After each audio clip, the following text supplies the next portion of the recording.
San Basilio at San Gregorio Nacianceno, mga obispo at pantas ng simbahan. At ang ating punong tagapagdiwang ngayon ay si Reverend Father Gerald Metal at with concelebrated ni Father Arnold Layok ng Diocese of Antipolo.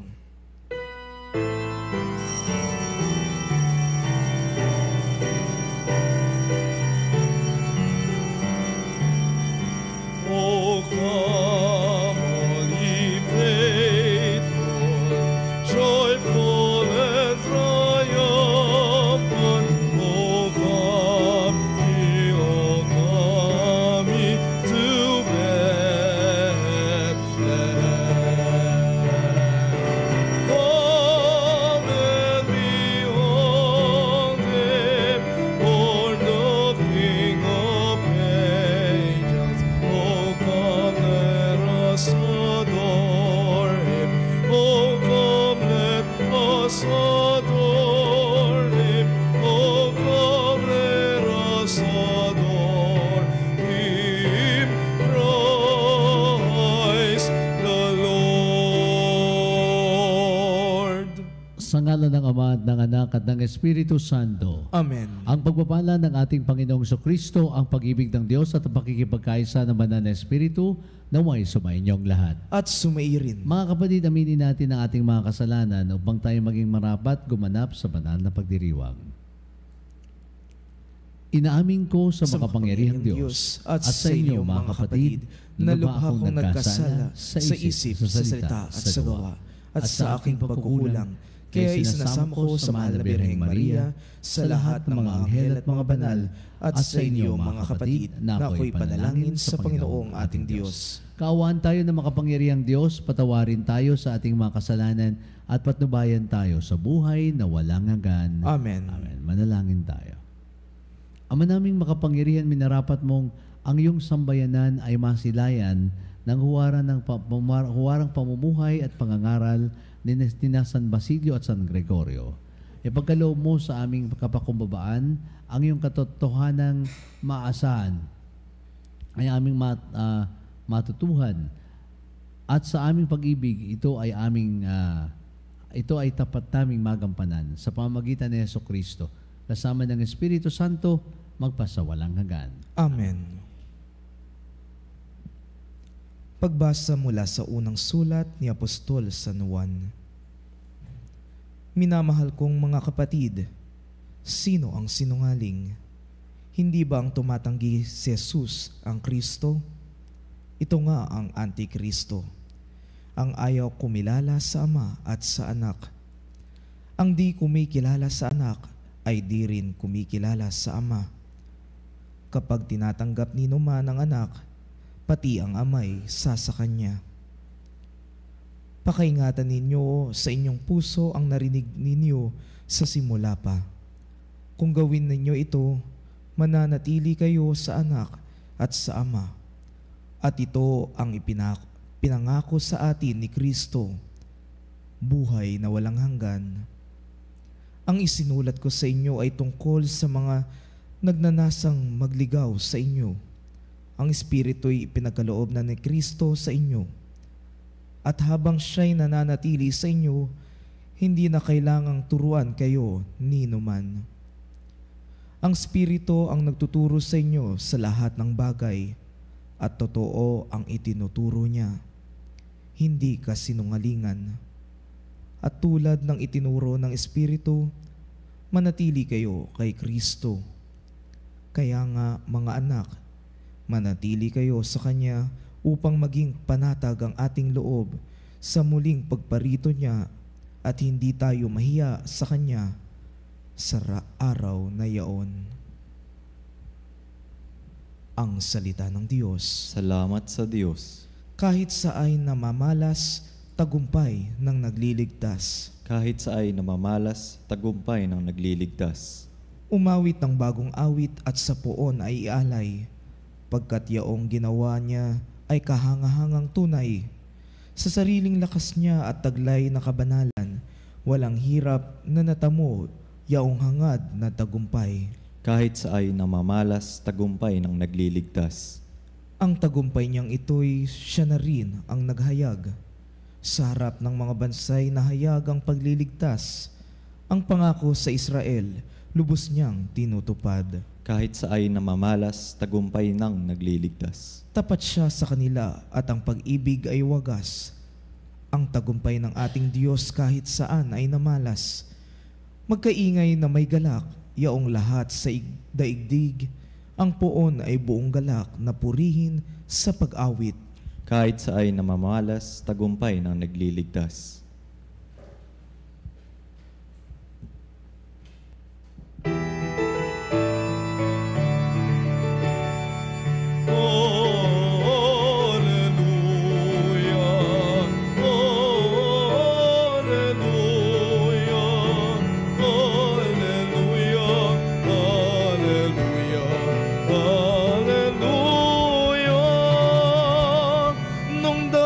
Mga propeta, ngayon na may anak niya, ang sugo ng Diyos na Ama.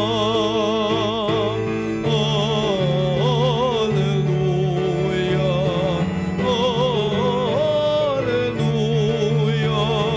Alleluia, Alleluia, Alleluia. Sumainyo ang Panginoon At sumaiyo rin. ang pagpapahayag sa Ebanghelyo ayon kay San Juan. Papuri sa iyo, Panginoon. Nang suguin ng mga Hudyo sa Jerusalem ang ilang saserdote at Levita upang itanong kung sino siya, sinabi ni Juan ang katotohanan. Sinabi niyang hindi siya ang Mesyas. Kung gayon, sino ka? Tanong nila. Ikaw ba si Elias? Hindi po, tugon niya. Ikaw ba ang propetang hinihintay namin? Sumagot siya, hindi po. Sino ka kung gayon? Tanong nila uli. Sabihin mo sa amin para masabi namin sa mga nagsugo sa amin. Ano ang masasabi mo tungkol sa iyong sarili? Sumagot si Juan. Ako ang tinig na isang sumisigaw sa ilang, tuwirin ninyo ang daraanan ng Panginoon. Ang propeta Isaias ang may sabi nito. Ang mga nagtanong ay sugo ng mga Pariseo. Muli nilang tinanong si Juan, bakit ka nagbibinyag? Hindi pala man ikaw ang Mesyas, ni si Elias, ni ang propeta. Sumagot siya, ako'y nagbibinyag sa tubig, ngunit nasa gitna ninyo ang isang hindi ninyo nakikilala. Siya ang susunod sa akin. Subalit hindi ako karapat-dapat magkalagman lamang ng tali ng kanyang panyapak. Ito'y nangyari sa Betanya, sa ibayo ng Jordan na pinagbibinyagan ni Juan. Ang mabuting balita ng ating kaligtasan. Pinupuri ka namin, Panginoong Heso Kristo. Biruin nyo nung araw, may mga taga-titulo ha, basta hindi ka titulado, hindi ka makikilala. Tinanin nyo ang isipan at kalooban. Ikaw ba si Elias? Ikaw ba si isang propeta? Mga titulado yung mga kilalang mga propeta nung araw. Kaya ang kanilang mga ninuno, kilalang-kilala si Elias, iba pang mga propeta. At ito, sinabi, may bagmyabagid dito sa Elias, ang mga bagay na ganoon. Talaga bang ang buhay natin ay dito nakasalalay? Kokoy tituladong nakatapos sa Harvard University, tituladong nakatapos na aking kurso, kinikilala ko sa lipunan, at doon lamang ba susunod ang mga tao? Doon nga ba lang makikinig ang mga tao sapagkat meron kang mataas na posisyon sa buhay? Kakaiba si Juan Bautista na pinakikita sa atin ngayon o ipinakikilala, hindi man siya titulado pangkaraniwang tao lamang. Pero tataka ang mga tao, bakit ganito mangaral si Juan Bautista? Bakit ang kanyang mga salita ay talagang may diwa at kahulugan at may dating sa ating lahat? Nagtanong nga tayo, Sino ba itong nangangaral sa atin at sino ba itong nagbibinyag? Ang alam namin, ang nagbibinyag ay isang Mesyas na malaon na namin hinihintay. Naku, sa lumang tipan pa, hinihintay nila na may darating na Mesyas. Sino kaya ang darating na Mesyas na ito? Pinakahihintay namin. Kaya may katanungan sa ating mabuting balita, ikaw na nga ba yung Mesyas? Na talagang may titulado ka bang talagang ikaw hinirang ng Diyos para gawin itong mga bagay nito na aming nakikita at upang ang inyong mga ipinapahayag na naming naririnig ay tunay na tanggapin namin na may diwa at kahulugan para sa aming buhay. Ayan ang mga eksena sa ating mabuting balita. Konting backgrounder lang naman, di po ba ito? Pero ang pinalalabas ni Juan na sumulat ng ating mabuting balita ay upang sa pagdating ni Juan Bautista ay maipahayag niya na meron pang darating na isang pinakadakila. Bakit naging dakila si Juan Bautista sa ganitong mga pagkakataon sapagkat humarap siya sa maraming mga tao, nangaral sa mga tao, walang pakundangan basta't sinabi niya magbagong buhay kayo at magbalik loob kayo sa Diyos at patawarin ang inyong mga kasalanan. Kaya may humamluma sa kanya, paano namin malalaman kami pinatatawad ng Diyos? Halika kayo sa Ilog Jordan at doon natin makikita ang kapatawaran ng Diyos. Ganito ang ginawa ni Juan Bautista. Napakaganda at malalim na kahulugan. Kaya ibig sabihin, hindi lang binubuhusan ng tubig. Hindi, sige, bibinyagan kita, bubuhusan kita ng tubig sa dumadaloy na tubig sa Ilog Jordan. Inilulublub pa niya. Hahawakan ni Juan Bautista ang ulo ng pabinyag at ilulublub niya sa tubig kapag inakala niyang sisinghap na yung taong nito at saka niya itatayo, may bagong hininga na, bagong buhay ka na. Hindi biruin ninyo, napakalaki ng simbolo nito. Paglublob sa tubig, nangangahulugan na namatay ka sa iyong mga pagkakasala. At pag ikaw nangingisay natin, no, nahagilap na yung hininga mo, bigla ka itataas upang sabihin, iyan ang iyong bagong hininga, bagong buhay, bagong anak ka, bagong pagsilang. At di naglaon, itong mga bagay nito ay naging pagnilay-nilay ng mga tao.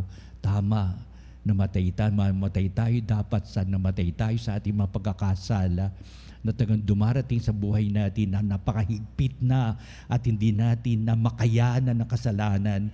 Pero binibigyan tayo ng pag-asa ng Diyos, bagong buhay, bagong pagsilang. Tubig yan, ha? Ano pa? Sasabihin ni Juan Bautista, may darating pa sa akin higit pa na hindi ito, hindi lang sa tubig, kundi sa Espiritu Santo. Mabigat yan, hindi ba? Sapat ipagkakalob ng banal na Espiritu Santo sa mga nananampalataya, kalakip o kaugnay ng maraming kahalagahan sa buhay. Number one, ang forgiveness of the Lord, ang pagpapahalaga ng Diyos sa buhay ng tao upang may kapatawarang igagawad ang Diyos at pagkatapos binigyan pa ito ng kahulugan ni Kristo, binibigyan ko yung nakapangyarihan upang kayo'y magpatawad sa kasalanan ng bawat isa sa inyo. Yan ang napagandang maeksena sa buhay tungkol sa pagkakasala, tungkol sa pagpapatawad ng Diyos. Una, ipinapahayag sa mabuting balita ang kahulugan ng buhay upang sabihin hindi ito nakasalalay sa mga detituladong tao, kung hindi may hangarin ng tao nakikita. There's the purpose of life, purpose of doing or making this undertaking.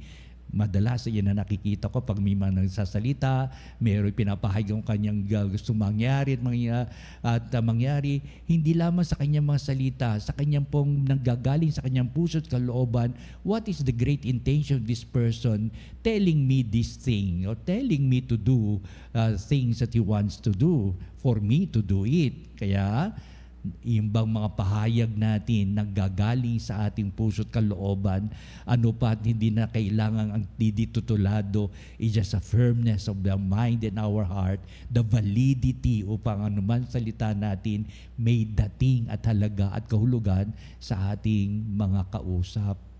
Di ba? Minsan madalas nag-aalilangan tayo, kaya baka buladas lamang yan. Palamuti lang ng dila yan. But he is not firmly believing in his words. At wala pang kalakip na kanyang mga gawa. Kaya sabihin, nag-aalilangan tayo sa mga tao. Pero si Juan Bautista, nung siya'y nangaral sa mga tao, nalalaman agad ng mga tao coming from the heart. Kaya ano mas maganda? Really coming from the heart? O meron pa rin pag-aalilangan ng mga tao na talagang hindi natin maipasok ang ating sarili sapagkat baka ang dating sa kanila ay kakaiba. Napaganda, di ba ba? Sa unang bahagi ng mabuting balita. Ikalawa, pinapahayag dito ang tunay na layunin ni Juan Bautista na hindi na kinakailangang sabing, oo, ako si Elias, oo, ako isa sa mga propeta, ako si Jeremias kaya, o sino pa man ng mga propeta noong una. Pero the validity of the words and deeds of John the Baptist, doon sa kanya mismo ginagawa. Nahirapan din si Juan Bautista sa maraming katanungan ng mga tao at mga taong talagang nang-aasar lamang sa patayon silang tanggapin sapagkat kilala nila si Juan Bautista, sasabihin, kalaro ko lamang yan eh. Ay, kami magkakabarkada lang ngayon.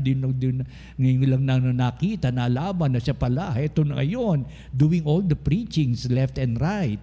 Pero ibig sabihin, sa lungahin man ni Juan Bautista mga bagay na ito, nananay pa sa kanya ang diwa ng kanyang sinasampalatayanan, believing so much that a person will be coming after him na siya ay hindi man lamang karapat-dapat magkalag ng tali ng kanyang panyapak. Ibig sabihin lamang, kung talagang if you're pursuing something good in your life and at the background of your mind and your heart and you so much believe in the dignity of the loving care of God, you're going to push through whatever that you want to be successful in life. Kaya, nasa atin ba ang Diyos? Nasa puso't kalooban ba natin na itinatangi natin ito ng Diyos ang siyang kasama natin, tutulong sa atin, gagabay sa atin, papatnubay sa atin upang anuman ang ating gaganapin, adikain, anumang pinagkakaabala natin sapagkat we are being supported by God in the Spirit of the Lord, magkakaroon tayo ng tagumpay sa buhay. Di ba? At isasalang-alang natin ang pinakamahalaga para sa atin. God is with us. The Emmanuel, God is with us, that He will never forsake us. He will always be in support to whatever deeds that we're going to do. Ang huling bahagi na ating mabuting balita, nalalapit na ipakikilala ni Juan Bautista ang ating Panginoong Kristo at marami pang eksenang dumating. Natunghayan natin ito sa simbang gabi, di ba? Ang mga ganitong mga bagay. Dumating si Kristo at pagkatapos ito ngayon si Juan Bautista at pinakikilala si Kristo. Nag-uusap silang dalawa, sasabihin ni Juan Bautista, ako po dapat ang bibinyagan ninyo, ba't kayo pa bibinyag? Naku, ibang eksena na yan, may ibang kulugan ito sa mga pahayag, lalong-lalo na sa mga pahayag ni Juan Evangelista, isa sa mga alagad ng ating Panginoong Kristo. Pero ganoon na lamang ang pagpapakilala ni Juan Bautista sa ating Panginoon Kristo. Oy, magpinsan silang dalawa kaya makakilala sila. Di ba? Kaya sasabihin ni Juan Bautista, may isang dakila pang tao. We'll be meeting people of great range in their faith, great range in their the prosperity in their lives. Pero kakaiba ito sasabihin na maraming kakilalang tao, mayaman, matatalino, maraming may mga kapangyarihan, pero hihigitan pa ang mga bagay nito sa pagpapakilala ni Juan Bautista ay wala iba kundi ang ating Panginoong Kristo. Meron ba tayong ganitong mga panukala sa buhay? Oo, tumitingala tayo minsan ba't madalas sa mga dititulado, makapangyarihan, punong-puno ng katanyagan sa mga tao. At pagkatapos ba, wala ba tayong paghanga sa mga taong ang kanilang buhay, kanilang mga salita at gawa ay may a good kind of spirituality coming from God? Ayan, ang katanungang iiwanan ko po sa inyo, madali tayong maakit sa kayamanan, sa katalinuhan, katanyagan. Nakaakid ba tayo upang sabihin, that person is a man of God? Nakikita ko sa taong ito ang kabutihan ng Diyos. Nakita ko sa taong ito ang larawan ng Diyos. Na talagang kapag kaharap ko siya, talagang hindi maalis ang aking tingin sa kanya. Nakikita ko sapagkat ang kanyang daladala, wala iba kundi ang Diyos. Daladala niya si Kristo sa kanyang buhay. Ito sa ating pagdiriwang ng Baramisa upang lalo natin pagtibayin ang mga bagay na ito. Oo, more of our spiritual life of great endeavor will always be shown in our lives, supposedly. Hindi natin may katanyagan, may kapangyarihan, pero baliwala ang bagay na ito basta nasa atin ang image of the living God in all what we do, and the celebration of the Mass will always greatly help us sapagkat may pahayag na mabuting balita, may pagdulog sa Diyos at pagpapahayag sa Kanyang walang hanggang pagtulong. Tulungan mo po kami, O Ama, para sa gayon ang aming buhay hindi nakasalali at nabibigani kami sa matatalinong mga tao, dititulado, makapangyarihan sila. Pero once a person speaks about God in himself, yan nakabibigani sa aking puso't kalooban upang lalong kong pagtibayin ang kahulugan at kahalagahan nito at kanyang pinapahayag. At sa aking daladalang buhay pananampalataya, may bisa at kahulugan ngayon, bukas, at magpa sa walang hanggan. Amen.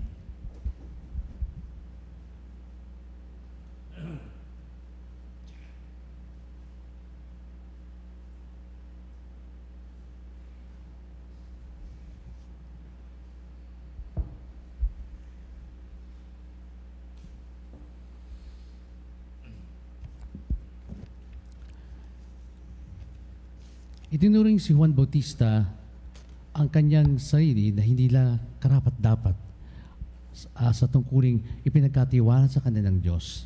Sa kabila nito, tinupad niya ang kanyang misyon sa diwa ng paglilingkod at kababaang loob. Taglay ang ganitong diwa, dumapit tayo sa Ama upang kalugdan na tulungan niya tayo sa ating mga pangangailangan. Sa bawat panalangin nating tutugon, Banal na Guro, lukuban mo nawa kami ng iyong Espiritu. Banal na Guro, lukuban nawa kami ng iyong Espiritu. Ang mga lingkod ng simbahan naway tumupad sa kanilang tungkulin ng may pagpapakumbaba at kabutihang loob. Manalangin tayo sa Panginoon. Banal na Guro, lukuban nawa kami ng iyong Espiritu. Ang mga may katungkulan sa pamahalaan naway magtaglay ng tapat na hangarin kumilos para sa kapakanan ng lahat ng mamamayan at hanapin ay kabubuti ng lahat sa halip na unahin ang pansarili nilang kapakanan. Manalangin tayo sa Panginoon. Banal na Guro, lukuban nawa kami ng iyong Espiritu. Ang mga magulang at guro naway maging inspirasyon ng mga kabataan at mag-aaral na mahikayat sila sa pagtsatsaga at pagsisikap sa pag-aaral sa kabila ng kahirapan at pagkabigo. Manalangin tayo sa Panginoon. Banal na Guro, lukuban nawa kami ng iyong Espiritu. Ang mga may sakit naway magkaroon ng kapanatagan ng loob sa pamagitan ng ating pagmamahal at pangangalaga. Manalangin tayo sa Panginoon. Banal na Guro, lukuban nawa kami ng iyong Espiritu. Ang mga namayapa na ay makatagpo nawa ng kapayapaan at kaligayahan sa kaharian ng Diyos. Manalangin tayo sa Panginoon. Banal na Guro, lukuban nawa kami ng iyong Espiritu. Panginoon, sa pamamagitan ni San Juan, tinuturuan mo kaming maging ang mga abang lingkod. Loobin mo na matularan namin ang kanyang halimbawa upang makasalo kami sa iyong buhay sa kaharian, kung saan ikaw ang Panginoon magpasawalang hanggan. Amen. Itong alak at tinapay, mga bungang alay, ano ng awis at biyaya ng langit. Sa aming pag-ibig sa kapwa kapatid,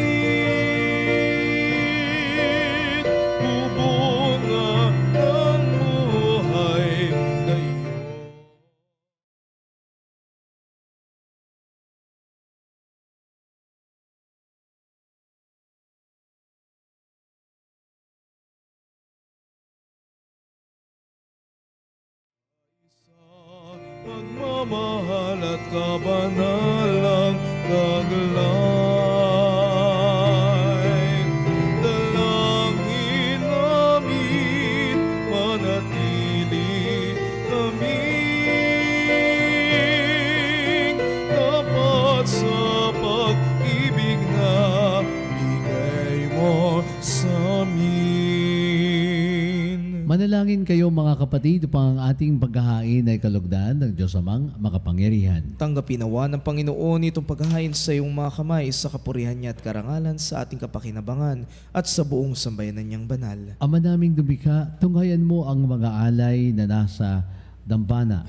Ngayong ang kami naghahain ay magunita sa ikapagpapatawad ng mga kasalanan at sa ikatutupad ng aming pagsamba sa iyong ngalan. Sa pamamagitan ni Jesucristo, kasama ng Espiritu Santo, magpa sa walang hanggan. Amen. Sumainyo ang Panginoon. At sumairin. Itaas sa Diyos ang inyong puso at diwa. Itinaas na namin sa Panginoon. Pasalamatan natin ang Panginoong ating Diyos. Marapat na siya'y pasalamatan. Ama naming makapangyarihan, tunay ang marapat na ikaw ay aming pasalamatan sa pamamagitan ni Jesucristo na aming Panginoon.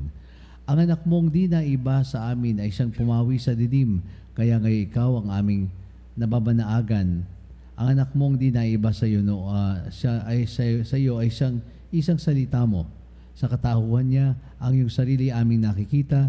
Sa pamamagitan niya, ang iyong pag-ibig ay kahali-halina. Kahit ikaw ay likid sa aming mata. Kaya kaisa ng mga anghel na nagsisiawit ng papuri sa iyo ng walang humpay sa kalangitan, kami nagbubunyi sa iyong kadakilaan.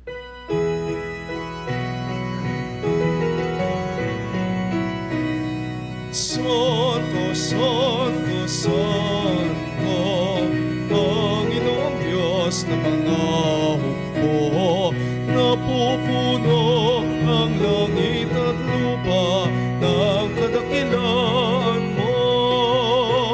Hosana, Hosana, sa kaitaasan, Hosana, Hosana, sa kaitaasan.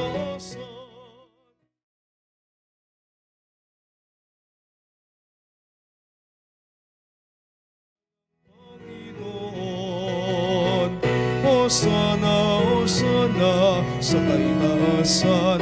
Hosana, Hosana, sa kaitaasan.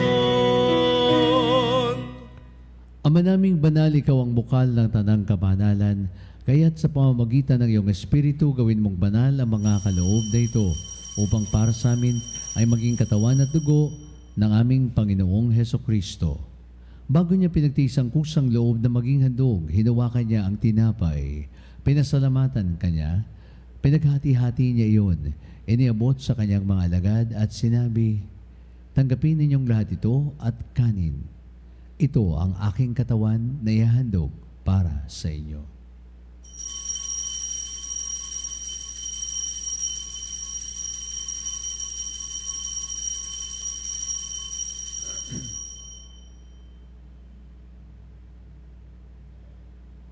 Gayon naman na matapos ang hapunan, hinawakan niya ang kalis. Muli kanyang pinasalamatan. Iniabot niya ang kalis sa kanyang mga alagad at sinabi, tanggapin ninyong lahat ito at inumin. Ito ang kalis ng aking dugo, ng bago at walang hanggang tipan. Ang aking dugo na ibubuhos para sa inyo at para sa lahat sa ikapagpapatawad ng mga kasalanan. Gawin ninyo ito sa pag-alala sa akin.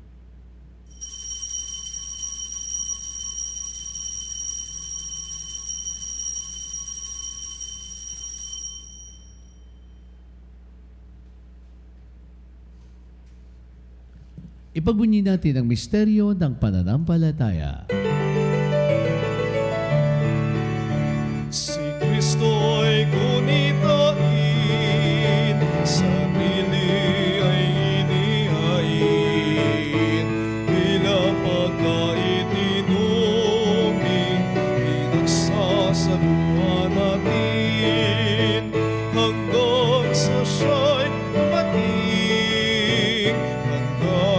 siya'y dumating. Ama, ginagawa namin ngayon ang pag-alala sa pagkamatay at puling pagkabuhay ng iyong anak. Kaya tinalay namin sa iyo ang tinapay na nagbibigay buhay at ang kalis na nagkakaloob ng kaligtasan. Kami nagpapasalamat dahil kami iyong minarapat na tumayo sa harap mo para maglingkod sa iyo. Isinasamo namin kaming magsasalo-salo sa katawan at dugo ni Kristo ay mabuklod sa pagkakaisa sa pamamagitan ng Espiritu Santo. Ama, lingapin mo yung simbahang laganap sa buong daigdig. Puspusin mo kami sa pag-ibig kaysa ni Francis naming Santo Papa, si Onesto naming Obispo at ng Tanang Kaparian. Lalahanin mo rin ang aming mga kapatid na nahimlay na may pag-asang sila'y muling mabubuhay, gayon din ang lahat ng mga pumanaw. Kaawaan mo sila at patuloyin sa iyong kaliwanagan. Kaawaan mo at pagindapatin kaming lahat na makasalo sa iyong buhay na walang wakas, kaisa ng mahal na Birheng Maria, ina ng Diyos, San Jose na kanyang dakilang kabiyak ng puso, at ang lahat ng mga apostol at lahat ng mga banal, si San Basil at San Gregorio na namuhay dito sa daigdig ng kalugod-lugod sa iyo. Maipagdiwang nawa namin ang pagpupuri sa ikararangal mo sa pamamagitan ng iyong anak na aming Panginoong Hesukristo.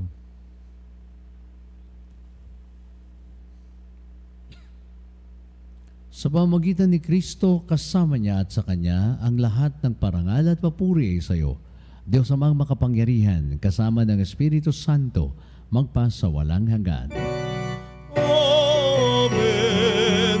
amen, amen. Sa tagubilin ng mga nakagagaling na utos sa turo ni Jesus na Panginoon natin at Diyos, buong pag-ibig nating awitin.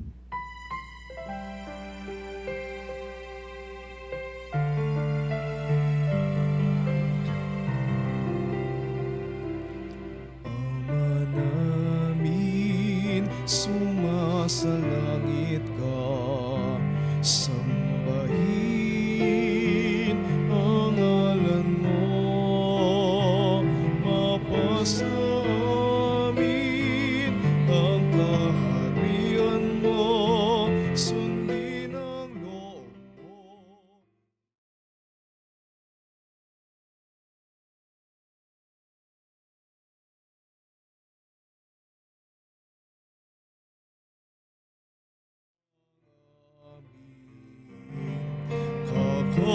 Kakanin sa araw-araw at patawarin mo kami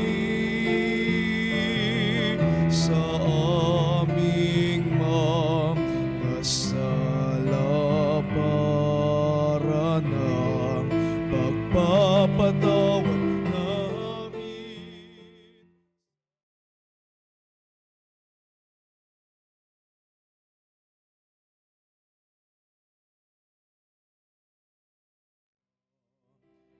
Tulot sa tukso at iadya mo kami sa lahat ng masama. Hinihiling namin kami adya sa lahat ng masama, pagkalooban ng kapayapaan araw-araw, iligtas sa kasalanan at ilayo sa lahat ng kapahamakan, samantalang aming pinananabikan ang dakilang araw ng pagpapahayag ng tagapagligtas naming si Jesucristo. Sapagkat iyo ang kaharian at ang kapangyarihan at ang kapurihan magpakailanman. Amen. Panginoong Jesucristo, sinabi mo sa iyong mga apostol, kapayapaan ang iniiwan ko sa inyo, ang aking kapayapaan ang ibinibigay ko sa inyo. Tunghayan mo ang aming pananampalataya at huwag ang aming mga pagkakasala. Pagkalooban mo kami ng kapayapaan at pagkakaisa ayon sa iyong kalooban. Kasama ng Espiritu Santo, magpasawalang hanggan. Amen. Ang kapayapaan ng Panginoon naway laging sumainyo. At sumairin. Pamahagi po natin ang kapayapaan ni Kristo sa bawat isa. Kapayapaan po sa inyo. Kapayapaan sa lahat ng kapanalig.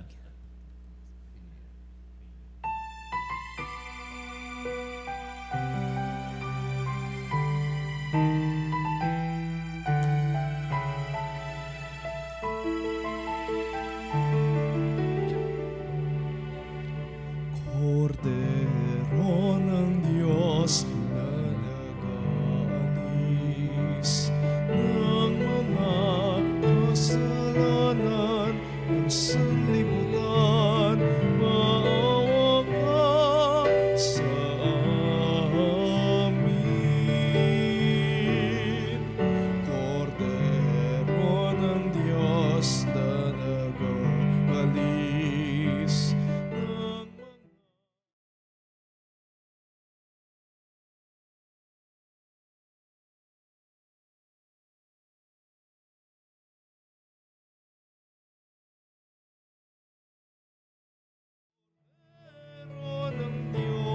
Diyos na nag-aalis ng mga kasalanan ng sanlibutan.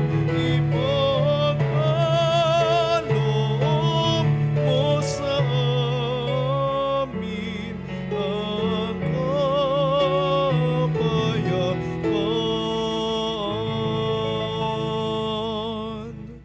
Mga kapatid, narito si Jesus, ang kordero ng Diyos. Narito siyang nag-aalis ng mga kasalanan ng sanlibutan. Mapapalad tayo sapagkat tayo nandiyan sa kanyang banal na salo-salo. Panginoon, hindi ako karapat-dapat na magpatuloy sa iyo, ngunit sa isang salita mo lamang ay gagaling na ako.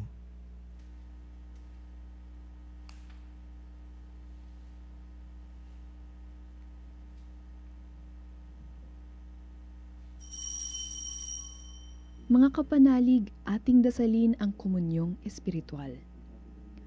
O Jesus, nananalig ako sa pananahan mo sa kabanal-banalang sakramento. Minamahal kita higit sa lahat at hangad ka ng aking kaluluwa. Hindi ko man matatanggap ngayon ang iyong katawan at dugo, inaasahan ko na patuloy kang mamumuhay sa aking puso. Naniniwala ako na narito ka at kaisa ka ng aking buong pagkatao. Huwag mong ipahintulot na mawalay ako sa iyo. Amen. Panalangin sa Birhen ng Katotohanan. O Birhen ng Katotohanan, Ina ni Jesus, ang nagkatawang taong salita, salamat sa iyong anak.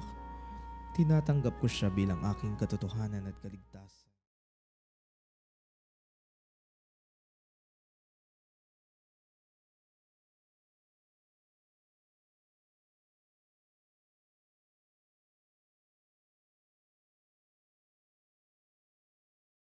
Paglilingkod at sa buhay na ganap at kasiyasiya. Kupkupin mo ko ang aking mga kapanalig na nakikinig, natututo at nagmamahalan. O Maria, Birhen ng Katotohanan, ipanalangin mo kami. O Jesus, ikaw ang daan, ikaw ang katotohanan, at ikaw ang buhay, iligtas mo kami. Amen.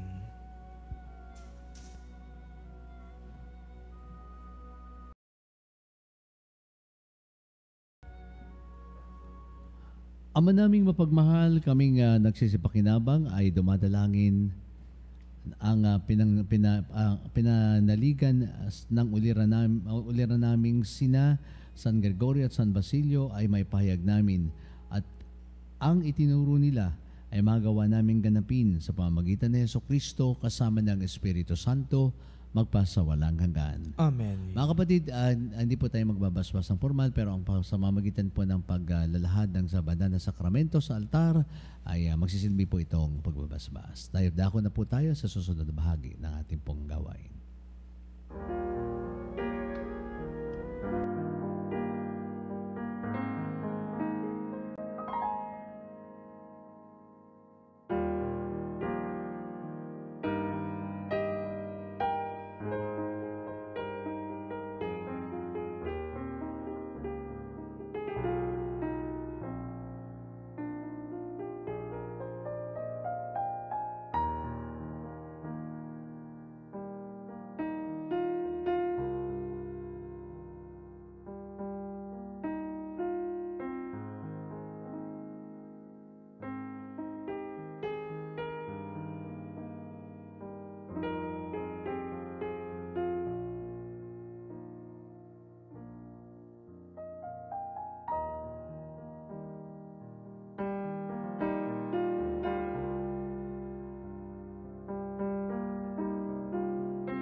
O salutaris hostia, quae celi pandes,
Mga kapanalig, bilang isang bayang tinawag ng Ama kay Hesukristo na pinagbuklod sa isang katawan, tayo'y manikluhod at sumamba sa Panginoong Hesukristo sa kabanal-banalang sakramento sa altar.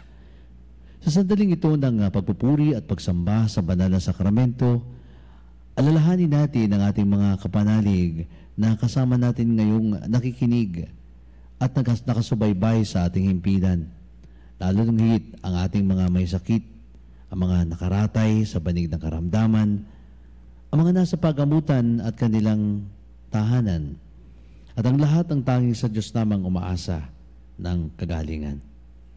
Ganyan din, ipanalangin natin ang mga nangihina sa kanilang pananampalataya, ang mga nakararanas ng matinding kalungkutan, takot at pangamba, ang mga nawawala ng pag-asa at takas ng loob. O Diyos, halina't kami tulungan. O Panginoon, magmandali ka sa iyong pagdamay. Papuri sa Ama at sa Anak at sa Espiritu Santo. Kapara noong una, ngayon at magpasawalang hanggan. Amen. Purihin ang makapangyarihang Ama na nagsugo sa kanyang bugtong na anak upang tayo ipagkasundo sa Kanya. Pinupuri ka namin ngayon at kailanman. Purihin ang Panginoong Hesukristo, ang Kordero ng Diyos na nag-aalay ng kanyang katawan at dugo bilang pagtubo sa sala ng tanan. Pinupuri ka namin ngayon at kailanman. Purihin ng Banal na Espiritu ang Panginoong napapabanal, na pumupuspos at nagbibigay kagalingan sa lahat. Pinupuri ka namin ngayon at kailanman.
Panalangin ng pagbabasbas.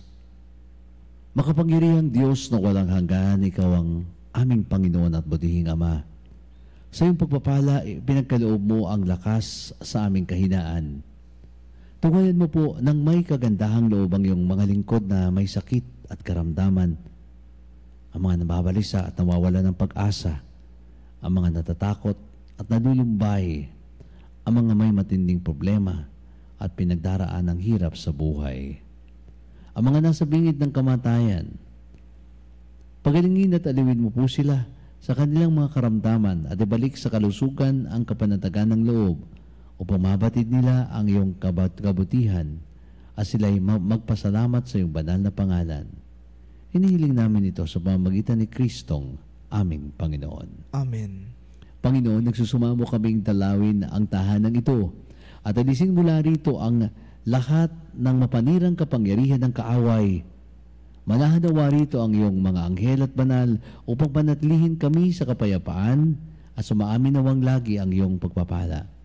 Hinihiling namin ito sa pamamagitan ni Kristong aming Panginoon. Amen. Gawaran nawa tayo ng makapangyarihang Diyos ng kapanatagan ng loob at mapayapang buhay. Amen. Tanto mergo sacramentum veneremur cernui et antiquam documentum novoce datritui prestet fides supplement.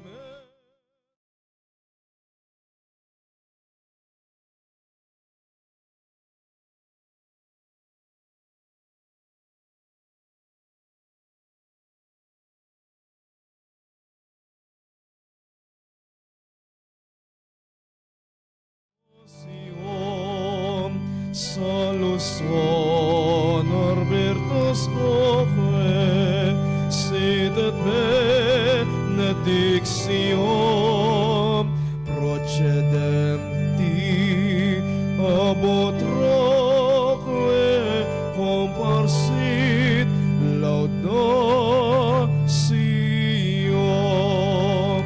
Amen. Amen. Panem de cielo precetis eis, Omne delectamentum in se habentem. oremus. Deus qui nobis ob sacramento mirabili, passionis tuae memoriam reliquisti, tribueque sumus, ita nos corporis et sanguinis tui sacra mysterio venerari, ut redemptionis tuae fructum in nobis iuge tercentiamus, qui vivis et regnas in saecula saeculorum. Amen.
Banal na pagpupuri.